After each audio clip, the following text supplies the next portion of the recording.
जय हिंद। तो चलिए देखते हैं त्वचा की परतें। अभी हमने बता दिया था आपको त्वचा क्या होती है, कैसे रक्षा करती है, क्यों हम काले हैं, क्यों गोरे हैं। अब थोड़ा सा देखेंगे त्वचा की परतें, यानी कितनी परत होती है हमारी स्किन में, हमारी त्वचा में कितनी परत होती है। यहाँ पे देखेंगे हम लोग त्वचा की परतों की बात करेंगे तो त्वचा की दो परत होती है।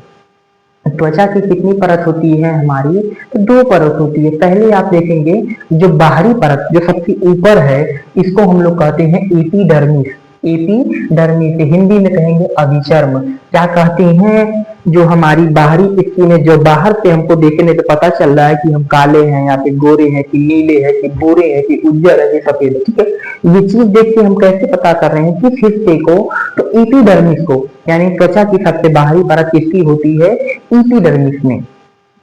इस एपिडर्मिस से थोड़ा सा समझ लेते हैं। अच्छा, दो परत हमें बताया, एपिडर्मिस, और एपिडर्मिस के ठीक अंदर में जो आप देखेंगे तो डर्मिस होता है। यानी त्वचा की कितनी परत, दो परत। पहला ऊपर जो दिख रहा है एपिडर्मिस, जो नहीं दिख रहा है यानी एपिडर्मिस के अंदर जो है उसे हम लोग कहते हैं डर्मिस। हिंदी में कहते हैं चर्म। क्या कहते हैं, चर्म। चलिए थोड़ा सा पहले एपिडर्मिस देख लेते हैं, फिर डर्मिस देखेंगे। तो एपिडर्मिस में हम देखेंगे इसमें ब्लड ब्लड नहीं होता है, ब्लड नहीं होता है। एपिडर्मिस में ब्लड नहीं होता है। आप देखे होंगे कहीं आपका हाथ होता रगड़ा जाता है एक आध बार, तो व्हाइट व्हाइट दिखता है, उसमें से खून नहीं निकलता है, उसमें से ब्लड नहीं निकलता है।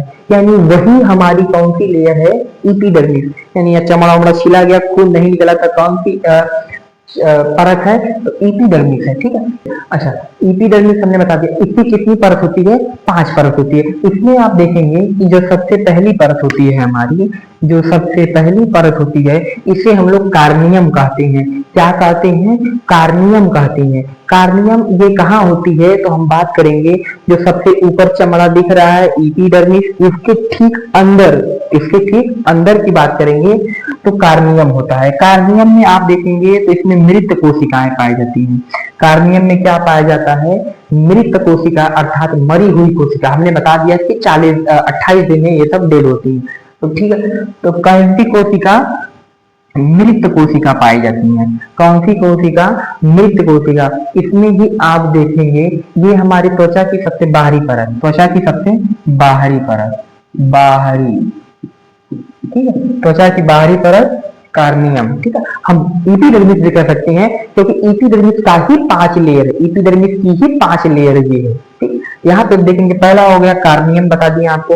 इसके बाद देखेंगे दूसरा लूसीडम, उसके बाद देखेंगे उसके अंदर तो लूसीडम होता है। ये सीक्वेंस याद रखना क्योंकि ये ऐसे ही सीक्वेंस से हमारे स्किन में ये परतें पाई जाती हैं। दूसरा आप देखेंगे तो लूसीडम होता है। क्या होता है, लूसीडम।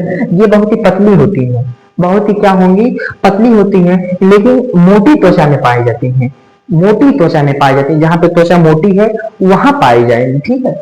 और ये जो है बहुत ही पतली होती है, एकदम पतली सी लेयर, एकदम झिल्ली की तरह, ठीक है। इसके बाद तीसरी लेयर हम देखेंगे तो हमारे पास ग्रेनुलुजम। क्या होता है, तीसरी लेयर की बात करेंगे, ग्रेनुलुजम, ठीक है। ग्रेनुलुजम क्या कहते हैं, ग्रेनुलुजम। ये क्या होता है, क्या करता है, आप देखेंगे इसमें केराटिन प्रोटीन जमता है। कैसा प्रोटीन, केराटिन प्रोटीन जमता है किसमें, तो ग्रेनुलुजम में। ग्रेनुलुजम में क्या जमता है, केराटिन प्रोटीन जमता है। इसके बाद जो लेयर होगी चौथी लेयर, चौथी लेयर में आप देखेंगे इसमें इसको जो है स्पाइनोजम कहते हैं। क्या कहते हैं, स्पाइनोजम। क्या कहेंगे, स्पाइनोजम। क्या कहेंगे, स्पाइनोजम, ठीक है। इसमें क्या होता है कि ये जो है डेस्मोसोम से जुड़ी होती है। किसमें, किससे जुड़ी होती है, डेस्मोसोम से जुड़ी होती है। डेस्मोसोम से कौन जुड़ा होता है, स्पाइनोसम, ठीक है। केराटिन प्रोटीन कहाँ जमता है, ग्रेनुलोजम। कहाँ जमता है, ग्रेनुलोजम। इसमें मोटी त्वचा में मोटी त्वचा में क्या होता है, लूसीडम। मृत कोशिका कहाँ होती है, तो कार्नियम। मृत कोशिका कहाँ होती है, कार्नियम। इसके बाद जो 5वीं लेयर आप देखेंगे इसे हम लोग बेसिल कहते हैं।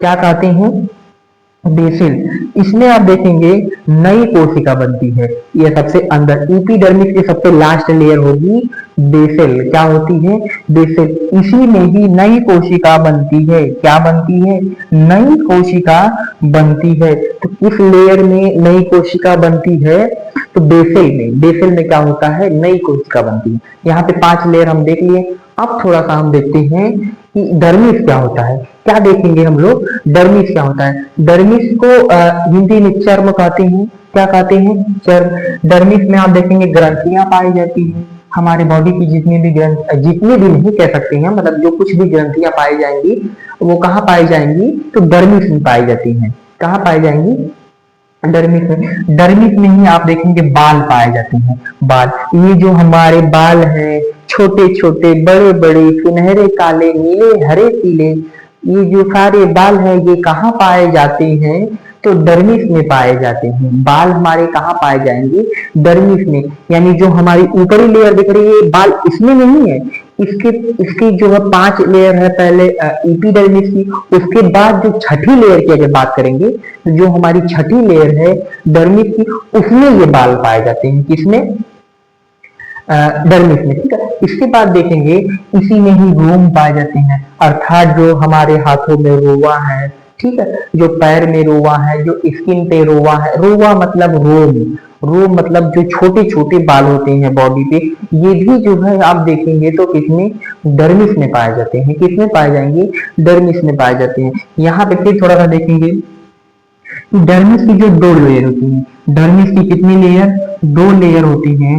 पहली लेयर होती है पैपिलरी, क्या होती है, पैपिलरी। और दूसरी लेयर जो होती है रेटिकुलर, क्या होती है, पहली पैपिलरी दूसरी रेटिकुलर। दोनों लेयर के बारे में थोड़ा सा देख लेते हैं एक एक लाइन, कि जो पैपिलरी होती है ये एपिडर्मिस से जुड़ी होती है। किससे, एपिडर्मिस। अभी हमने बताया कि ये 5 लेयर होती है। अच्छा, ये 5 भैया हो गया, तो इसके बाद यही लेयर आनी है। हमने बताया था जो बाहरी है, जो बाहर दिख रहा है इसे एपिडर्मिस, एपिडर्मिस के बाद आता है डर्मिस, एपिडर्मिस के बाद क्या आएगा, डर्मिस। ये निश्चित रूप से इसको याद रखिए कि 5 लेयर के बाद इसी का नंबर ना होगा। ये थोड़ी ना कि हरी जो है लेयर है बीचवा में घुस जाएगी, बीचवा में तो नहीं ना घुस सकती। ये 5 लेयर के बाद ही इसका नंबर आएगा।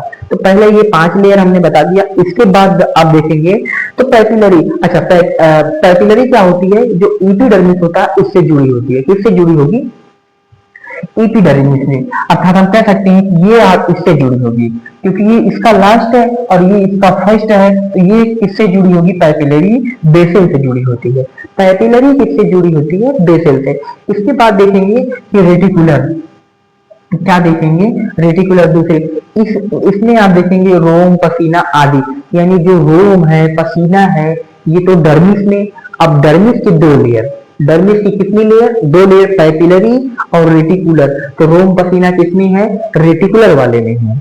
किसमें है, रेटिकुलर। यहाँ पे आप लोगों को लगता है समझने में थोड़ा सा दिक्कत हो रही होगी, समझने में क्या हो रही होगी, दिक्कत हो रही होगी। आप सपोज कीजिए कि देखें आप गए किसी शादी ब्याह में, कहाँ चले गए, शादी ब्याह में, कहाँ गए हैं, शादी ब्याह। अब वहां पे लगा है बफर सिस्टम। क्या लगा है, बफर सिस्टम। आपने एक प्लेट ले लिया, आपने क्या ले लिया, एक प्लेट खाना ले लिया। एक प्लेट क्या ले लिया, खाना। अब कोई आपको देखेगा तो कहेगा एक प्लेट खाना लिया है, जो भी आपको देखेगा कहेगा एक प्लेट खाना लिया। ये कोई नहीं कहेगा कि उस प्लेट में आपने दाल लिया है, सब्जी लिया है, चावल लिया है, पनीर रख लिया है, 2 गुलाब जामुनियो रख लिया है, 6 पूड़ी लिया है, 2 कचौड़ी लिया है, 4 पापड़ लिया है, सलाद लिया है। ये सारी चीजें कोई ध्यान नहीं। आपको सबसे पहले कोई कहेगा कि आपने एक प्लेट खाना लिया है, तो ये चीज समझिए। तो ये एक प्लेट है, ये क्या है, ये प्लेट है। अब इसके अंदर हमने क्या लिया, प्लेट तो वैसे भी यू शेप के बाहर फेंक दी जाती है, लेकिन मेन कंसेप्ट क्या होता है, इसमें भोजन को रख के खाना, और कई तरह के आइटम हमने उसमें रखे हैं। तो हमने कितनी प्लेट हमने बताई थी, 2 प्लेट। एक ये प्लेट बता दिया है, अब इस प्लेट की बारी है।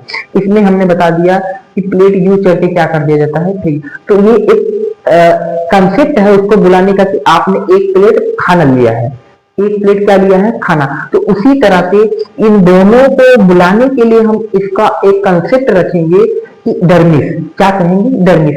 डर्मिस में जब आप देखेंगे, यानी जैसे आप थाली में देखेंगे तो आपको पूरी सब्जी दाल चावल सब दिखेगा, उसी तरह से जब हम डर्मिस में देखेंगे तो हमको 2 लेयर देखेंगे।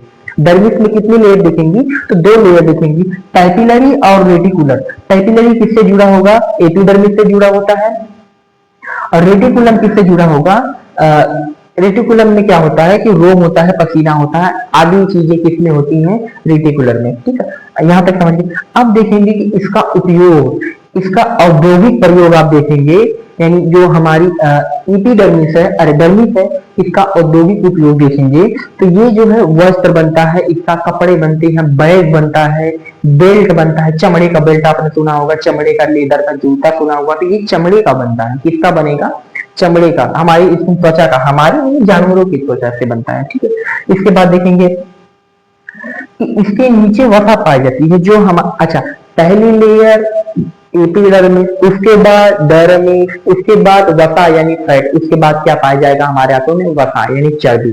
ठीक है, यहाँ तक आप जो है याद कर लीजिए। चलिए, आप इसका स्क्रीनशॉट लेना चाहे तो ले सकते हैं। इसके बाद हम थोड़ा सा देखेंगे आंख क्या होती है। हमने 5 सेंस ऑर्गन बताया था, जिसमें से 4 हमने कंप्लीट कर दिया, 5वां हम देखेंगे आंख क्या होती है। स्क्रीनशॉट ले सकते हैं।